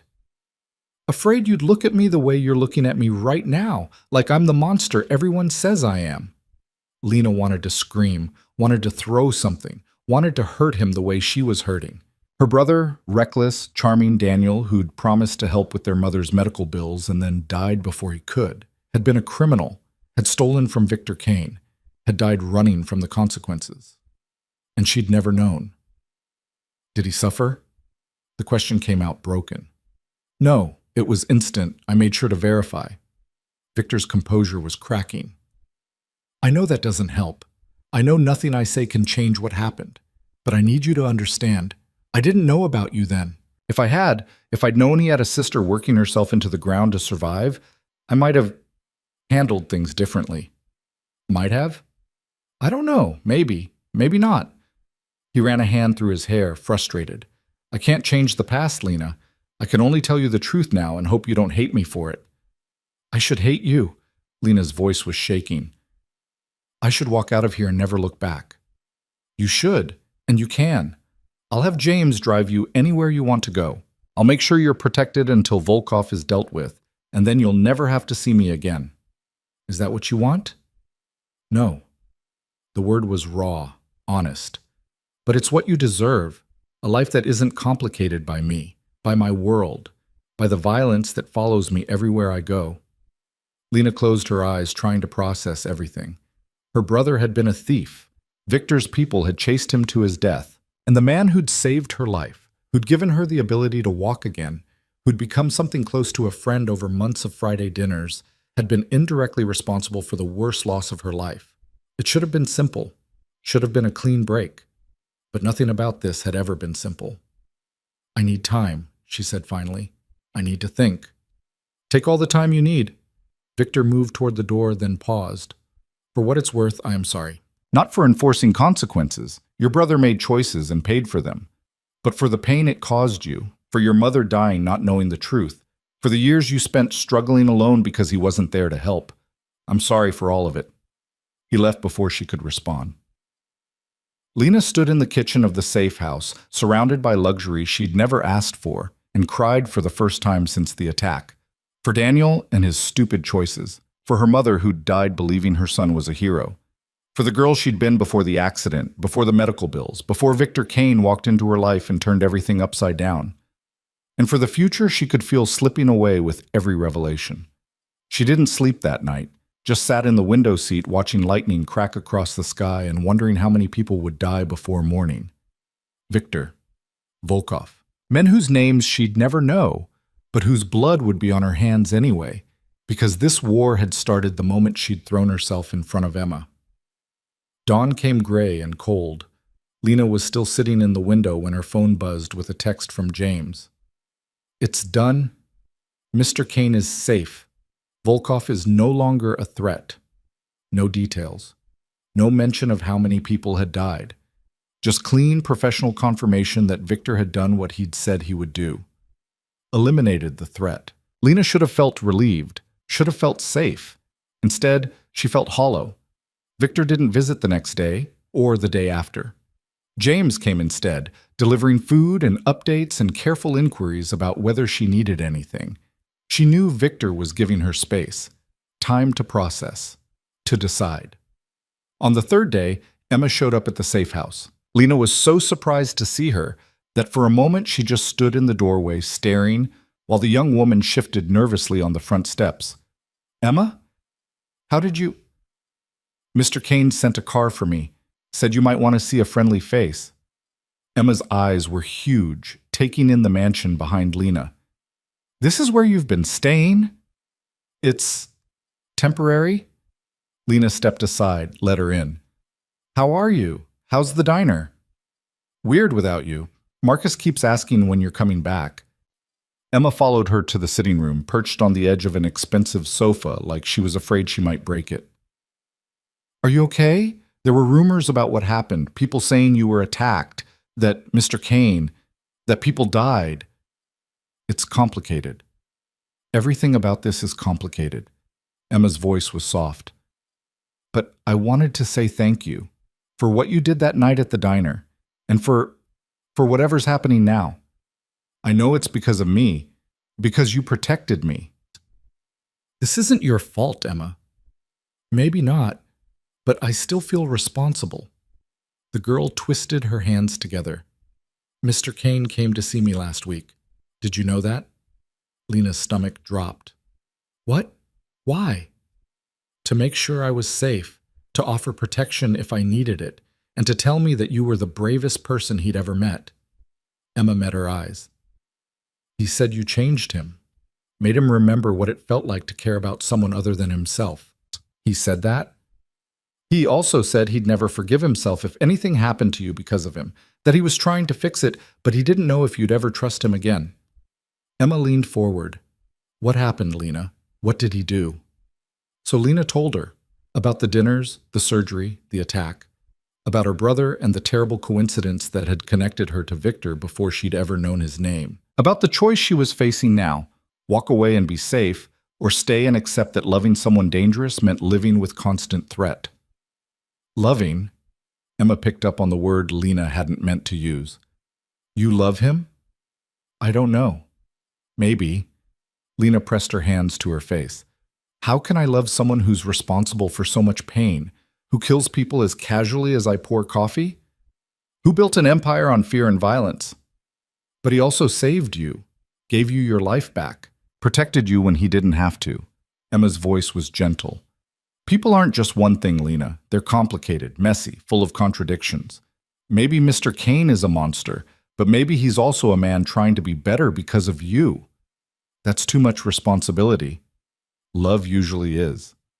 Emma stayed for 3 hours, and by the time she left, Lena felt slightly less alone, slightly more capable of making the impossible decision that waited.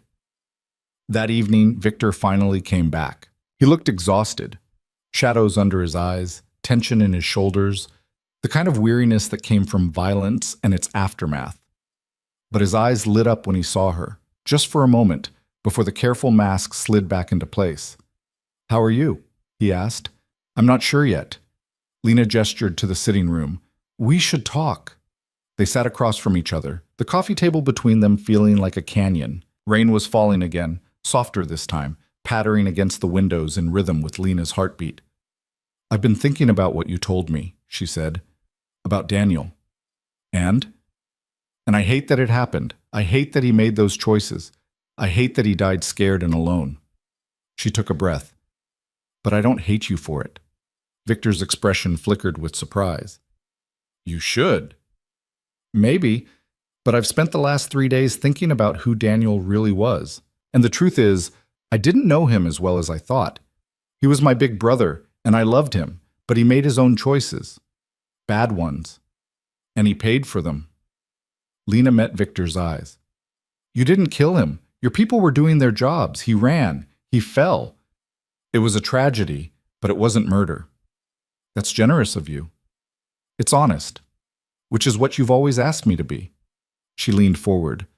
"But I need to know something, and I need you to be completely honest. No games, no manipulation, just the truth. Anything. Did you know about Daniel when you first helped me? When you paid off Sal's debt and offered the surgery? Was any of this guilt-driven compensation for what happened to my brother?" Victor held her gaze, unflinching. "No. I didn't know until 2 weeks ago. Everything I did for you, the debt, the surgery, the dinners, I did because I wanted to. Because you impressed me. Because, for the first time in years, I met someone who acted from courage instead of calculation." He paused.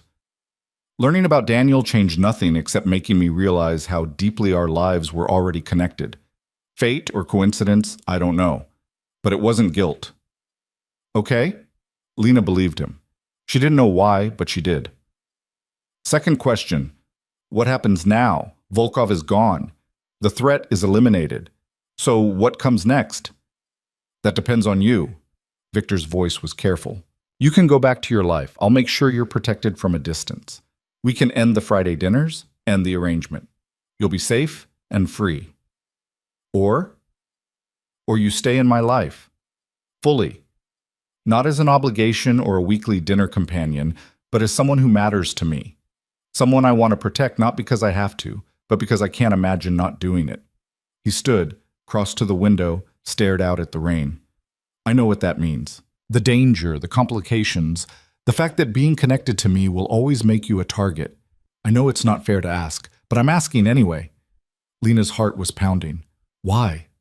Victor turned to face her, and for the first time since she'd known him, his mask was completely gone. What she saw underneath was raw and honest and almost painful to witness. "Because somewhere between the diner and the surgeries and the Friday dinners, I fell in love with you. And I have no idea what to do about it." The words hung in the air between them like a confession. Lena stood slowly, her healing leg protesting but holding. She crossed to where Victor stood, close enough to see the vulnerability in his eyes, the fear that she'd reject him. "I don't know if I love you," she said quietly. "I think I might, but I'm also terrified of what that means, of what my life becomes if I choose you." "Then don't choose me. Choose yourself. Choose safety and simplicity in a normal life." "I don't think normal was ever an option for me." Lena reached up, touched his face, feeling the tension in his jaw. "From the moment I collapsed at your feet, everything changed. I can't go back to who I was. That person doesn't exist anymore." "So who are you now?" "I'm still figuring that out." She let her hand drop. "But I know I'm not ready to walk away. Not yet. Maybe not ever." Victor pulled her into his arms then, holding her like she was something precious and breakable. Lena let herself lean into him, let herself feel safe for the first time since the attack. Let herself imagine what it might be like to choose this impossible, dangerous man and build something real from the wreckage. "I can't promise you safety," he said against her hair. "I can't promise you normal, but I can promise you honesty, loyalty, protection for as long as I'm breathing." And love? The word felt fragile in her mouth. "And love. More than I thought I was still capable of feeling." They stood there in the fading light, while rain washed the world clean outside, two people from different worlds trying to build a bridge between them. Lena knew there would be more threats, more violence, more impossible choices. But for the first time since this started, she felt like she was making decisions instead of just surviving them. "Take me home," she said finally. "Not to my apartment, not to the safe house, to wherever you actually live. I want to see your real life, not the version you show the world." Victor pulled back to look at her. "Are you sure?" "No, but I'm doing it anyway." He smiled then, genuine, unguarded, and Lena saw the man he might have been if the world had been kinder. The man he could still become if given reason enough to try. They left the safe house that night, driving through the city as it came alive with evening lights. Victor lived in a penthouse downtown, not ostentatious but comfortable, decorated with surprising taste. Books lined shelves, art hung on walls. A telescope stood by the window, pointing toward stars she couldn't see through the city light pollution. It was the home of someone who'd built wealth but remained fundamentally alone. "I don't bring people here," Victor said, watching her take it all in. "This is private, separate from business." "Then why bring me?" "Because you asked. Because I want you to see me. Really see me. Not the crime boss or the monster or the man in expensive suits making threats." He crossed to her, took her hands. "Just Victor. The person I am when nobody's watching." Lena looked around the penthouse again, seeing it differently.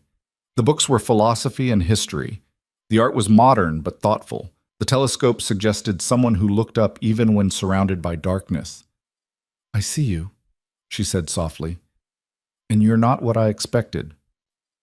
"Better or worse?" "More human, which is somehow more complicated." They talked late into the night, about Daniel and the past, about the future and its uncertainties, about the impossible situation they'd found themselves in. Victor told her about the business he was trying to make more legitimate, the violence he was trying to reduce, the legacy he didn't want to leave. "I've spent 10 years building an empire," he said, "and I'm starting to realize empires are just kingdoms built on graves. I don't want that anymore. I want something real." "Like what?" "Like this. Sitting with someone who challenges me, who sees my worst parts and doesn't run, who makes me want to be better than I am." He touched her face gently. "Like you." Lena fell asleep on his couch, exhausted by emotion and revelation. When she woke, Victor was asleep in the chair across from her, tablet fallen sideways in his lap, still dressed because he'd been too tired to move. She watched him in the early morning light, this dangerous, complicated man who'd somehow become essential to her life, and wondered what came next. The answer came 3 days later when James arrived at the penthouse with news that changed everything. "We have a problem," he said, not bothering with pleasantries. "One of Volkov's lieutenants survived. He's been talking, making accusations, saying you went after his boss because of a personal vendetta over a woman." James glanced at Lena. "Word is spreading. People are questioning your judgment, saying you've compromised your position over a relationship." "Let them talk," Victor said dismissively. "It's not just talk. 3 of our largest partners are requesting meetings. They want reassurance that you're still focused on business, that you haven't gone soft." The word hung between them like an accusation. Victor's expression hardened. "Tell them I'll meet. Tomorrow.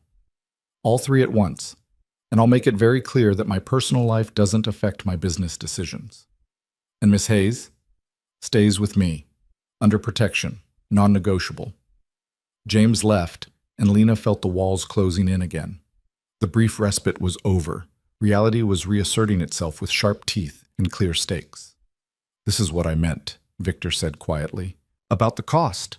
About what being with me means." "I know." Lena stood, cross to him. "But I'm not running, not anymore." "You should be terrified." "I am, but I'm also done letting fear make my decisions." She kissed him then, the first time she'd been the one to initiate contact. It was soft and careful, and full of all the things neither of them knew how to say. When they broke apart, Victor was looking at her like she'd just performed a miracle. "I love you," she said, the words coming easier the second time. "I don't know if it's smart or safe or even sane, but I love you, and I choose you, whatever that means." Victor's response was to pull her close and hold on like she was the only thing keeping him anchored to humanity. And maybe she was. The meeting was set for a warehouse on the industrial edge of the city, neutral territory that belonged to none of the parties involved. Victor spent the morning preparing, making phone calls in clipped, controlled tones, while Lena watched from the penthouse window and tried not to think about all the ways this could go wrong. "You don't have to come," Victor said for the third time, adjusting his cufflinks with precise movements. "It might be safer if you stayed here." "We've already established that nowhere is safe." Lena turned from the window. "And if this meeting is about me, about whether you've been compromised by our relationship, then I should be there. Let them see who I am instead of whatever story they've created. They'll use you against me, try to make you look like a weakness. Then prove I'm not." She crossed to him, straightened his tie even though it didn't need straightening. "You said you wanted something real in your life. This is real. Fighting for it is real. Show them that choosing me wasn't weakness. It was the strongest thing you've ever done." Victor caught her hands, held them against his chest where she could feel his heartbeat. "You're either incredibly brave or incredibly foolish. Maybe both." She managed to smile. "I learned from the best." They arrived at the warehouse an hour before the meeting. James and 6 other men swept the building first, checking for threats, establishing perimeter security. By the time the first partner arrived, Victor was standing in the center of the empty space with Lena at his side, presenting a united front that was both declaration and challenge. The 3 partners arrived within minutes of each other, powerful men who controlled different sectors of the city's underground economy. Dmitry Kozlov ran the port operations. Raymond Torres handled the gambling and entertainment districts, and Chen Wei controlled the financial networks that moved money through legitimate and illegitimate channels with equal ease. They entered with their own security, eyeing each other with the careful suspicion of predators forced to share territory, but their attention quickly focused on Victor and on Lena. "So," Kozlov said in heavily accented English, his eyes cold and assessing, "this is the woman who started a war." "This is Lena Hayes," Victor corrected, his voice carrying steel beneath the courtesy. "And she didn't start anything. Volkov made the decision to attack someone under my protection. I responded appropriately." "Appropriately?" Torres laughed, but there was no humor in it. "You wiped out his entire operation over a waitress. That's not business, Kane. That's emotion, and emotion makes men sloppy." "Emotion makes men human." Victor's tone didn't change. "But let me be clear. My decision to eliminate Volkov had nothing to do with emotion. He violated the most fundamental rule of our world. He came after mine. If I'd let that stand, every 2-bit gangster in the city would think they could take shots at my people without consequences." "Your people." Chen Wei spoke for the first time, his voice soft and precise. "Is Miss Hayes one of your people? Or is she something else? Because the rumors suggest she's become something of a liability." Lena felt Victor tense beside her, but she spoke before he could. "I'm standing right here. If you have questions about who I am or what I mean to Victor, you could ask me directly instead of talking around me like I'm furniture." All 3 men turned their full attention to her. The weight of their gazes was almost physical. Predators evaluating prey, calculating threat levels, deciding whether she was worth the trouble. "Bold," Kozlov observed. "I like bold." "But bold doesn't answer the question. What are you to Kane? A distraction, a conscience, a weakness waiting to be exploited? I'm someone who reminds him why he built this empire in the first place." Lena kept her voice steady, despite the adrenaline coursing through her. "Not for power, not for money, but for control. For the ability to protect people who couldn't protect themselves. Victor showed me mercy when he didn't have to. He helped me when there was no profit in it. And those choices, those human choices, don't make him weak. They make him different from men like Volkov, who only understand violence." "Pretty speech," Torres said. "But mercy doesn't build empires. Fear does. Respect does. And right now, people are starting to wonder if Kane still commands either." "Then those people are fools." Victor's voice cut through the warehouse like a blade. "I've held this city together for 10 years. I've managed territories, settled disputes, and maintained order when chaos would have been easier. And I did it without becoming the kind of monster who attacks innocent people to prove a point. Volkov crossed a line. I erased him for it. That's not weakness. That's exactly the kind of strength that keeps this city from tearing itself apart. But you did it for her, Chenwei said quietly, gesturing to Lena. That's the problem. You made a business decision based on personal feelings. How do we know you won't do it again? How do we trust that your judgment isn't compromised? Because my judgment has never been better. Victor's voice was absolute. For 10 years, I've made every decision from a place of cold calculation. No attachments, no emotions, just logic and profit and survival. And you know what that got me? An empire built on fear. Partners who only stay loyal because they're afraid not to. A life where I trust no one and nothing matters except the next deal, the next threat, the next move on the board. He paused, and when he continued, something in his tone had shifted. Less calculated, more raw. Lena changed that. She reminded me that there's more to life than power, that sometimes the right choice isn't the profitable one, that protecting someone who matters is worth more than maintaining an image of invincibility. Victor looked at each of them in turn. So yes, I eliminated Volkov because he came after her, and I'd do it again. Not because I'm weak, but because I finally understand what's worth fighting for.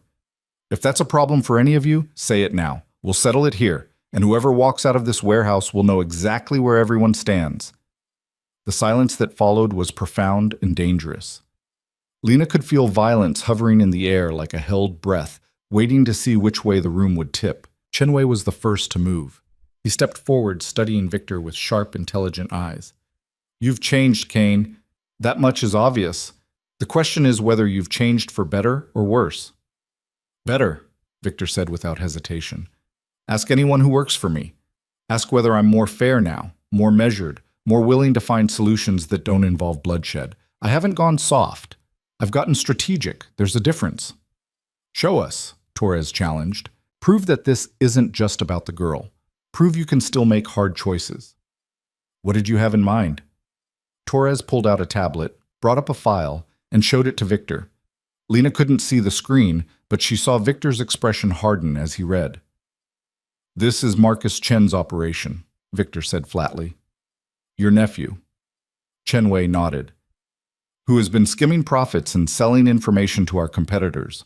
By your own rules, he should be eliminated. But he's family. So I'm asking, what would you do? It was a test, a trap. If Victor showed mercy, they'd call it weakness. If he demanded blood, they'd question whether he'd lost his humanity. There was no good answer. Victor studied the tablet for a long moment, then looked up at Chenwei. What do you want to do? The question seemed to catch Chenwei off guard. What? He's your nephew, your family. I'm asking what outcome you want. Because if this were purely business, I'd tell you to cut your losses and eliminate the threat. But we both know it's more complicated than that. So what do you actually want? Chenwei was silent, clearly weighing his response. Finally, he said, I want him to stop, to learn, to be better. But I don't know if that's possible. Then let's find out. Victor handed back the tablet. Give him a choice. He can leave the city, start over somewhere else with enough money to build a legitimate life, or he can try to fix what he's broken, prove he's trustworthy, earn back his place. But make it clear, one more betrayal and there's no third chance. That's business. But giving him the option to choose redemption, that's family. And it doesn't make you weak to value both. Kozlov laughed. A real laugh this time. You've definitely changed, Kane. The old you would have demanded his head on principle. The old me built an empire on graves. Victor's voice was quiet. I'm trying to build something different now. Something that lasts. And empires that last are built on more than fear. They're built on loyalty, respect, the understanding that everyone makes mistakes and some people deserve a chance to fix them. And if your mercy is mistaken for weakness, Torres pressed, if other people see this as an opening, then I'll remind them exactly how dangerous mercy can be when it comes from someone who doesn't have to offer it. Victor's smile was sharp. I'm not soft. I'm strategic. There's a difference, and anyone who forgets that will learn it the hard way. The three partners exchanged glances, some silent communication passing between them that Lena couldn't read. Finally, Chenwei extended his hand. I can work with strategic, he said. Welcome back, Kane. The real version this time. Kozlov and Torres followed suit, and Lena felt the tension in the room shift from confrontation to something closer to accord. It wasn't friendship, it wasn't even trust, but it was understanding, recognition that Victor had changed but remained formidable. "One more thing," Torres said as they were preparing to leave. "The girl stays with you?" "She does," Victor confirmed. "Then make sure she's protected, because word about this meeting will spread, and there will be others who see her as your weak point. They'll test it." "Let them try," Victor said softly. "They'll learn the same lesson Volkov did." The partners left with their security details, and suddenly the warehouse felt cavernous and empty. Lena let out a breath she didn't know she'd been holding. "That was terrifying," she said. "Abu, that was necessary." Victor pulled her close, and she could feel the tension finally draining from his body. "And you were perfect. Everything I said about you making me better, I meant it." "I know." She leaned into him. "So what happens now?" "Now we live our lives. Carefully, but together." The next weeks were strange and careful as Lena and Victor learned to navigate a relationship that existed half in shadows and half in light. She moved into the penthouse officially, keeping her apartment as a backup but spending most nights with Victor. She went back to work at the diner despite his protests, needing the normalcy even if customers now whispered and stared. Emma was the first to say what everyone was thinking. "You look different," she said one night during a slow shift. "Happier. Scared but happier." "Is that possible? Being both at once?" "I think it's the only way to be happy when you love someone dangerous." Emma refilled the coffee station with practiced efficiency. "Are you scared he'll hurt you?" "No. I'm scared someone else will hurt me to hurt him, or hurt him to hurt me, or that this will all fall apart because it's too impossible to sustain." "But you're staying anyway." "I'm staying anyway." Lena smiled despite herself. "Because somehow, impossibly, he's worth it." Victor was slowly transforming his business, moving operations toward legitimate enterprises, reducing the violence, building something that could eventually operate entirely above board. It was slow work, dangerous work. Every change created new vulnerabilities, new opportunities for rivals to strike. But he was committed. "I'm building this for you," he told her one night as they sat on the penthouse balcony watching the city lights. "For us, so that eventually maybe you won't have to be afraid anymore." "I'll always be a little afraid," Lena said honestly. "But that's okay. Fear means I understand the stakes. It means I'm not taking any of this for granted." 3 months after the warehouse meeting, Victor called Lena into his office, the real one, in the building downtown where he conducted legitimate business. She'd never been there before, and walking through doors marked with his name on frosted glass felt surreal. "I have something to show you," he said, pulling up documents on his computer. "I've been working on this since the attack, since I realized how vulnerable we both are." "What is it?"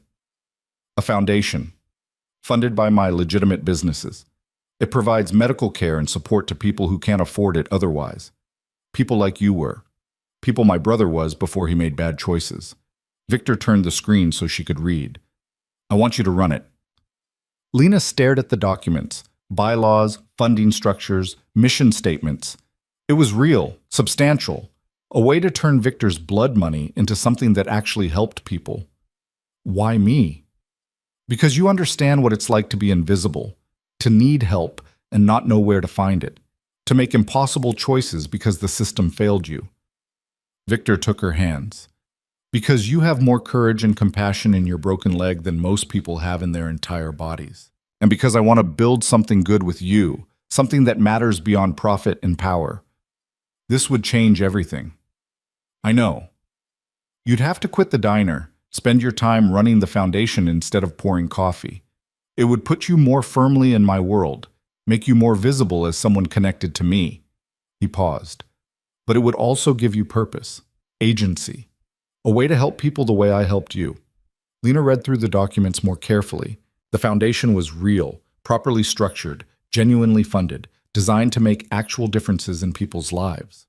It was everything she dreamed of doing before the accident destroyed those dreams. "Yes," she said. "I'll do it." Victor's smile was brilliant and unguarded. "I was hoping you'd say that." The foundation launched 6 months later with Lena as its director. The first person they helped was a single mother whose son needed surgery she couldn't afford. A surgery that would let him walk without pain, play without limitations, live without being defined by his disability. Lena cried when she signed the approval paperwork.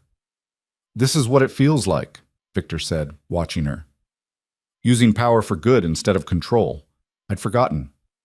"So remember," Lena said, "every time you have to make a hard choice, every time the business gets dark, remember this.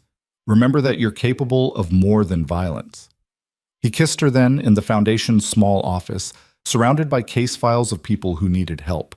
And Lena felt something shift, the final piece of accepting who they were together. Not perfect, not safe, but real, and trying. A year after that night in the diner when Lena had collapsed at Victor's feet, they stood together at the foundation's anniversary celebration. The event was small: staff, volunteers, some of the people they'd helped. Emma was there with her brother, healthy now thanks to treatment the foundation had funded. Marcus from the diner had brought his wife. Even Dr. Chen had come, smiling at Lena with quiet pride. "You've changed a lot of lives," Dr. Chen said, "including your own." Victor changed mine first," Lena replied. "I'm just trying to pay it forward." "You're doing more than that. You're building something that will outlast all of us." Dr. Chen glanced at Victor across the room. "And you've changed him too. In all the years I've known him, I've never seen him look at anyone the way he looks at you." "How does he look at me?" "Like you're the answer to a question he'd stopped asking. Like you're home." Later that night, back at the penthouse, Victor pulled Lena onto the balcony where they'd had so many conversations over the past year. The city sprawled below them, lights and shadows and millions of stories playing out in the dark. "I have something for you," he said, pulling a small box from his pocket. Lena's heart jumped. "Victor, it's not what you think. Or maybe it is, but not yet." He opened the box to reveal a key, simple, silver, clearly significant. "This is to a house, outside the city, far enough away that we could disappear if we needed to, close enough that we could get there in an emergency. I bought it 6 months ago, and I've been setting it up as a true safe haven. Somewhere we could start over if everything here fell apart. Why are you giving this to me now? Because I want you to know you always have a choice.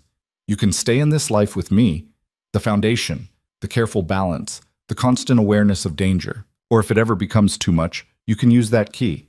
Start fresh somewhere else. I'll make sure you're safe, make sure you have everything you need, and I won't follow unless you ask me to." Lena took the key, feeling its weight in her palm. "You'd really let me go? I'd really let you choose, every day. That's what love is, giving someone the freedom to leave and hoping they stay anyway." She closed her fingers around the key, then pulled Victor into a kiss that was soft and deep and full of everything she'd learned about love over the past year. That it was complicated and dangerous and required more courage than she'd known she possessed. That it meant choosing someone every day despite knowing all the ways it could hurt. That sometimes the bravest thing you could do was stand still instead of running. "I'm not going anywhere," she said against his lips. "Not today, not tomorrow, not until one of us decides this isn't worth fighting for anymore. And if that day never comes, then I guess we're stuck with each other?" She smiled. "Forever sounds terrifying and perfect in equal measure." "It does, doesn't it?" Victor rested his forehead against hers. "I never thought I'd get this. Someone who knows exactly who I am, monster and man, and chooses me anyway. Someone who makes me want to be better without demanding I become someone else. I never thought I'd get to walk again, let alone walk beside someone who sees me as strong instead of broken." Lena stepped back slightly, testing her leg the way she still did sometimes, confirming it would hold. "We're both full of surprises." They stood there as night deepened around them, two people from impossible circumstances who'd found something real in the wreckage. The foundation would continue its work. Victor's businesses would keep evolving toward legitimacy. Threats would come and go. Life would remain complicated and dangerous and unpredictable, but they'd face it together. A year later, when Victor proposed properly, with a ring and words that made Lena cry, she said yes without hesitation. They married in a small ceremony with only people they truly trusted present. Emma was Lena's maid of honor. James stood as Victor's best man. And when they exchanged vows, promising to choose each other through whatever came next, Lena realized she'd been wrong about something fundamental. She'd thought her story ended the night she collapsed in that diner, thought her life would be small and painful and limited forever. But that hadn't been an ending. It had been a beginning. The beginning of learning she was stronger than her broken pieces. the beginning of understanding that courage wasn't the absence of fear, but the choice to act despite it. The beginning of finding love in the last place she'd expected, with a man who'd built an empire on violence and was learning to build a legacy on something better. 5 years after their wedding, Lena stood in the foundation's new building, a full facility now, with surgical suites and physical therapy equipment and staff who shared her vision of helping people the system had failed. She was watching a teenage girl take her first steps after reconstructive surgery, supported by therapists who cheered every shaky movement forward. Victor appeared at her side, slipping his hand into hers. "Remind you of anyone?" "Every single day." Lena squeezed his hand.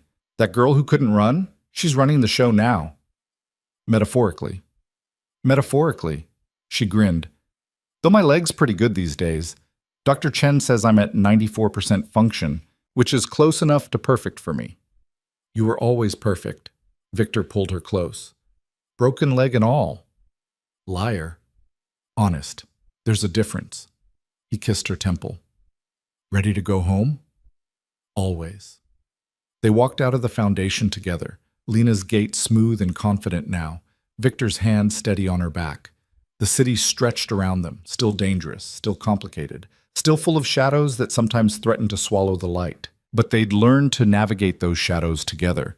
And as they drove toward the penthouse, toward home, toward the life they'd built from impossible choices and unlikely mercy, Lena thought about that night in the diner, about collapsing at Victor's feet and whispering those 3 words that changed everything. "I can't run." She'd been wrong. She could run, could walk, could stand on her own 2 feet and face whatever came next with strength she'd had to fight to reclaim. But the beautiful thing, the miraculous thing, was that she didn't have to anymore, because she'd found someone who would stand with her instead, someone who'd shown her that mercy could be the most dangerous weapon of all, not because it was weak, but because it had the power to transform monsters into men and broken girls into warriors. Someone who'd chosen love over power and found it was the bravest thing he'd ever done. And together, they were building something neither of them could have imagined that night when everything fell apart. They were building a life worth living, a love worth fighting for, and a future that proved sometimes the most impossible stories have the most beautiful endings. Not because they're easy, but because they're earned, one brave choice at a time.